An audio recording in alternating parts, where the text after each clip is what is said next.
Hello and नमस्कार, मैं सुरेश कुमार स्वागत करता हूं आपका फिर से अपने YouTube चैनल में। और अब हम 12th क्लास की जो फिजिक्स पढ़ रहे हैं उसमें करंट इलेक्ट्रिसिटी का जो लास्ट टॉपिक हमने किया था वो grouping of capacitors and carbon resistor के बारे में किया था।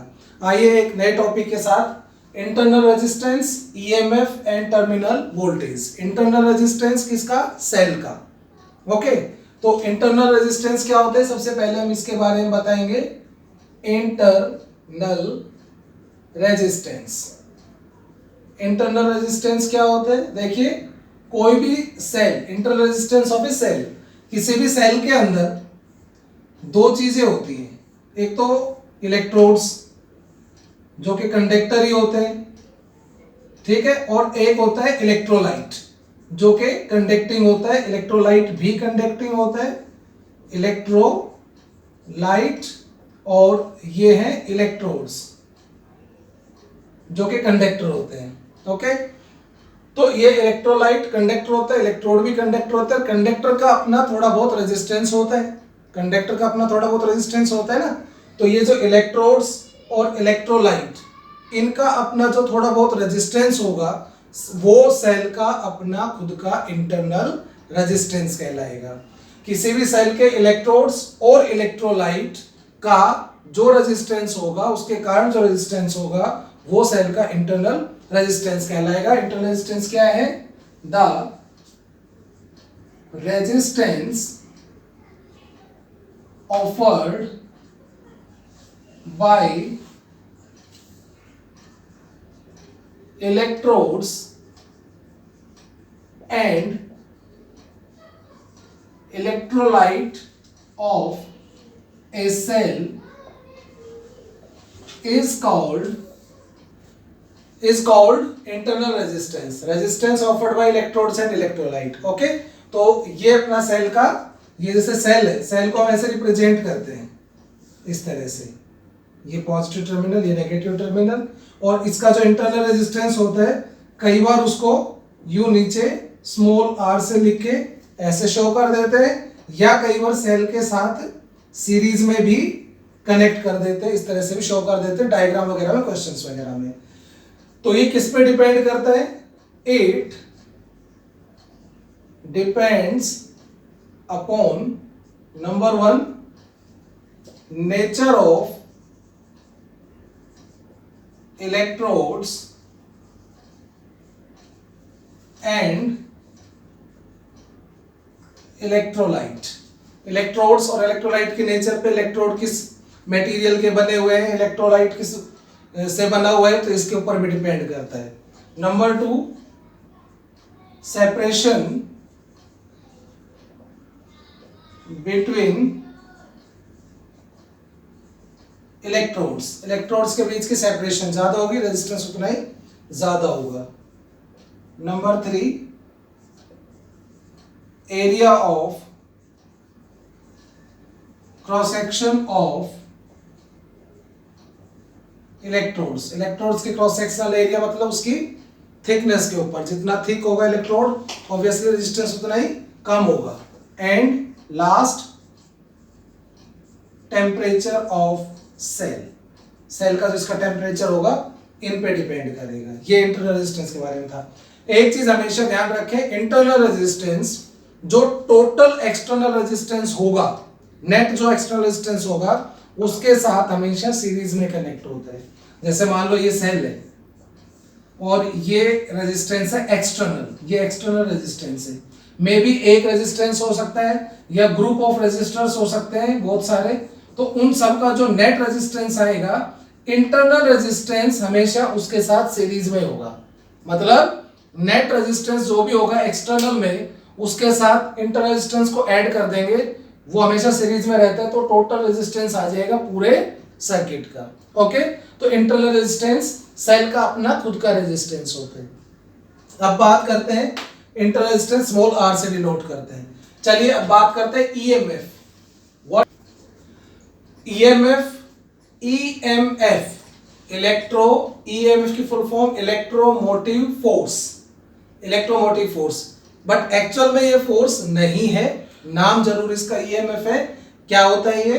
The maximum potential difference between two electrodes of a cell in an open circuit, that is when no current is drawn from the cell.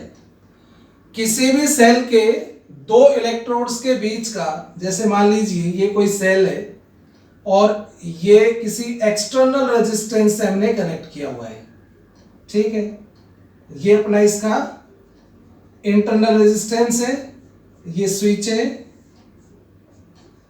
और ये एक्सटर्नल रेजिस्टेंस।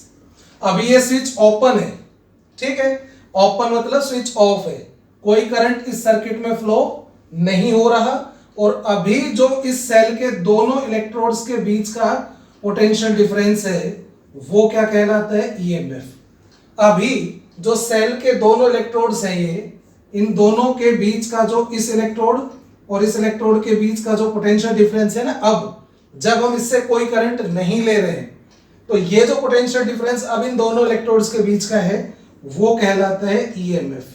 ये maximum है, ठीक है, ओपन सर्किट में जब हम कोई करंट इससे नहीं ले रहे, अब दोनों इलेक्ट्रोड्स के बीच का जो पोटेंशियल डिफरेंस है ये ईएमएफ है।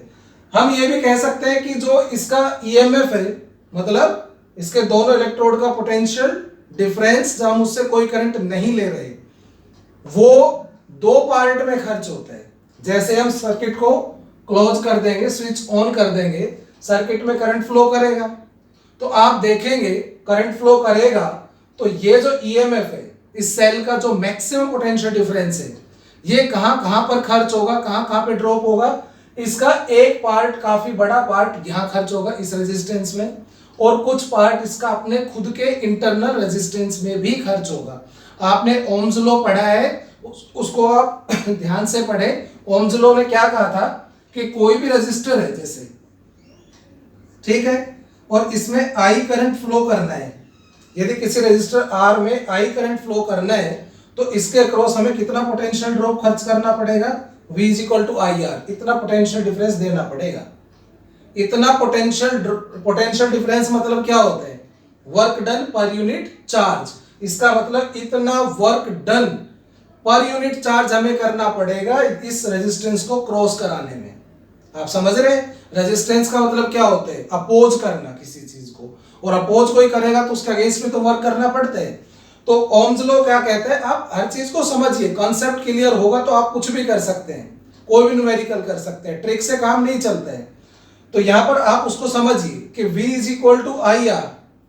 यहां पर ये क्या कह रहे हैं कि V पोटेंशियल डिफरेंस, यदि I करंट R रेजिस्टेंस से फ्लो कराना है, I करंट R रेजिस्टेंस में फ्लो कराना है तो हमें कितना पोटेंशियल डिफरेंस देना पड़ेगा, V is equal to I R. इतना पोटेंशियल डिफरेंस मतलब इतना वर्क पर यूनिट चार्ज करना पड़ेगा, और यदि इससे कम वर्क हम करेंगे तो I करंट इसमें फ्लो नहीं होगा। समझ रहे हैं आप? तो I करंट R रेजिस्टेंस में फ्लो कराना है तो हमें इतना पोटेंशियल डिफरेंस देना पड़ेगा, मतलब इतना वर्क पर यूनिट चार्ज करना पड़ेगा। Potential difference work per unit charge ही तो होता है, तो इतना वर्क पर यूनिट चार्ज हमें करना पड़ेगा। तो सेल का जो ईएमएफ है, जो वो मैक्सिमम पोटेंशियल डिफरेंस है, मैंने क्या बताया, the maximum potential difference between two electrodes. Potential difference क्या होता है, work done in moving unit charge from one point two another point, वही तो होता है। तो ईएमएफ का मतलब maximum potential difference, potential difference मतलब वर्क डन। तो हम ईएमएफ को ये भी कह सकते हैं कि मैक्सिमम वर्क डन जो वो सेल कर सकता है इन मूविंग यूनिट चार्ज।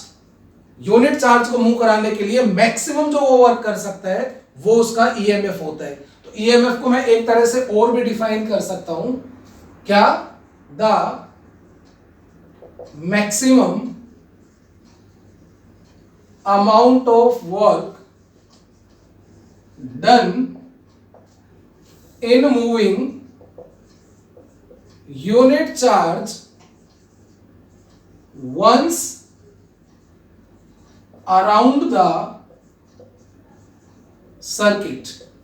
किसी सर्किट में, अब जैसे ये सर्किट है तो इस सर्किट में यूनिट चार्ज को वंस अराउंड द लूप, पूरे लूप में घुमाने के लिए मैक्सिमम कितना वर्क को कर सकता है। क्या बोला मैंने, यूनिट चार्ज को वंस अराउंड द लूप घुमाने के लिए कितना वर्क वो कर सकता है, मतलब work done per unit charge की बात हुई ना, मतलब पोटेंशियल डिफरेंस की बात कर रहा हूं ना। वो उसका ईएमएफ कहलाता है। Work done in moving unit charge, तो work done in moving unit charge is potential difference once around the loop, once around the circuit. तो सर्किट में एक बार घुमाएगा तो एक्सटर्नल रेजिस्टेंस भी आ जाएगा उसमें और इंटरनल भी आ जाएगा। तो इंटरनल और एक्सटर्नल दोनों रेजिस्टेंस में कितना पोटेंशियल डिफरेंस होगा, उनका टोटल सम, वही तो ईएमएफ है। नहीं तो ईएमएफ क्या है, maximum potential difference between two electrodes. देखिए मैं आपको एक एग्जांपल देता हूं। हम लोग क्या करते हैं, जैसे मार्केट में जाते हैं और हमें कोई अपना फोन रिचार्ज कराना है, फोन रिचार्ज कराना है, तो पहले के टाइम में क्या होता था कि कूपन आते थे फोन रिचार्ज करने के लिए। अब भी तरीका तो वही है। अब भी हम जैसे 50 रुपए का रिचार्ज करते हैं, तो 50 रुपए के रिचार्ज में हमने 50 रुपए दुकानदार को दिए, तो हमें मिला कितना, मिलता हमें कितने, 42 रुपए 41 रुपए। तो 42 रुपए मिलते हमें 50 रुपए दे के। तो पहले क्या होता था, जैसे कूपन आता था तो कूपन हम लेके आए, 50 रुपए का कूपन दिया, भैया 50 रुपए का कूपन दे दो किसी भी कंपनी का, जैसे किसी भी नेटवर्क का, हमने आइडिया, वोडाफोन, एयरटेल, किसी का भी 50 रुपए का कूपन उससे हमने लिया, हमने उसको दिए 50 रुपए, उसने हमें एक कूपन दे दिया। उस कूपन की कीमत जब तक हम उसको यूज नहीं कर रहे तब तक कितने है, 50 रुपए। जब तक हम उसको यूज नहीं कर रहे उसकी कीमत है 50 रुपए, और जैसे हम स्क्रैच करके उसके नंबर डाल के उसको यूज कर लेते हैं तो उसकी कीमत रह जाती है मात्र 42 रुपए। तो जब तक यूज नहीं किया तब तक उसकी जो वैल्यू थी वो थी 50, यूज करने के बाद 42 रुपए मिली। 8 रुपए कहां गए, 8 रुपए हमें नहीं मिले, वो कहीं इंटरनल प्रोसेस में ही खर्च हो गए। तो आप समझिए, सेल को जब तक हम यूज नहीं कर रहे हैं, सेल जब तक कोई करंट नहीं दे रहे हैं, उसे हम कोई करंट नहीं ले रहे हैं, तब उसके दोनों इलेक्ट्रोड्स के बीच का जो वोल्टेज है, पोटेंशियल डिफरेंस है, वो ईएमएफ है, वो ईएमएफ है, वो मैक्सिमम है। और जैसे हम इसको यूज करते हैं और इससे करंट लेते हैं तो ये क्या करता है कि उसमें से कुछ पोटेंशियल डिफरेंस अपने इंटरनल रेजिस्टेंस में खर्च कर लेते हैं और बाकी जो बचा वो एक्सटर्नल रेजिस्टेंस में जाता है। वो हमारा टर्मिनल वोल्टेज कहलाता है, वो टर्मिनल वोल्टेज है। तो ईएमएफ तो मैक्सिमम है और उसमें से इंटरनल रेजिस्टेंस में जो ड्रॉप हो रहा है वो घटा दें तो बच किसका गया, एक्सटर्नल का। वो टर्मिनल वोल्टेज होता है जिसे हम V से डिनोट करते हैं। और I करंट मान लो इसमें जा रहा है तो ये V किसके इक्वल हो जाएगा, IR के। ठीक है, तो इसको हम ईएमएफ को हम ऐसे भी लिख सकते हैं, EMF is E dot DL।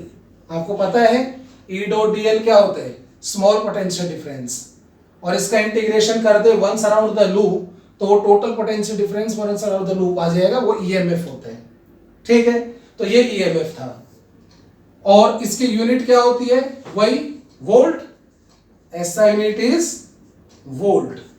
और 1 वोल्ट आप कैसे डिफाइन करेंगे, किसी भी सेल का EMF 1 volt if 1 joule work has to be done in moving 1 coulomb charge once around the loop. ये डेफिनेशन आप खुद लिखेंगे।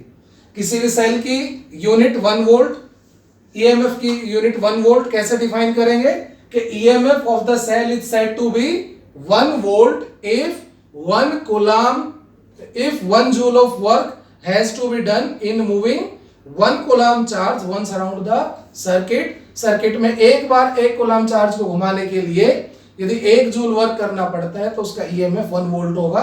ये खुद आप नोट कर लेंगे। Now next is terminal voltage.